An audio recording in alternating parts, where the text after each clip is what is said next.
1949 April 30న విడుదలైన జానపద చిత్రం ఆ సంవత్సరపు రెండవ తెలుగు చిత్రం రక్షరేఖ. స్క్రీన్ ప్లే, దర్శకత్వం, నిర్మాత ఆర్ పద్మనాభన్. ఈ సినిమాకి కథ, మాటలు, పాటలు రాసి ఇందులో ప్రతాప మహారాజుగా కూడా నటించింది ఆ దశాబ్దపు స్టార్ రైటర్ బలిజేపల్లి లక్ష్మీకాంత కవిగారు. ఈ సినిమాలో మొత్తం 16 పాటలున్నాయి. సంగీత దర్శకత్వం ఓగిరాల రామచంద్రరావు గారు. ఈ చిత్రంలో కథానాయకుడు అక్కినేని నాగేశ్వరరావు గారు, కథానాయిక భానుమతి గారు.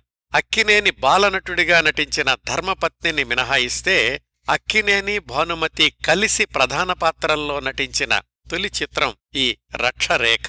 మరొక ప్రధాన పాత్రలో అంజలీదేవి గారు నటించారు. భానుమతి, అంజలీదేవి గారు కలిసి నటించిన తొలి చిత్రం కూడా ఇదే. మిగతా పాత్రల్లో Kasturi Sivarao, K V Subbarao, junior Lajyalakshmi, T Kanakam మొదలైన వారు నటించారు.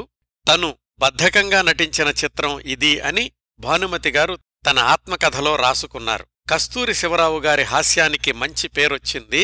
మిగతా సినిమాల్లో లాగానే ఈ చిత్రంలో అంజలీదేవి గారి పాత్ర ప్రత్యేక ఆకర్షణ. రక్షరేఖ చిత్రం శతదినోత్సవం చేసుకుంది.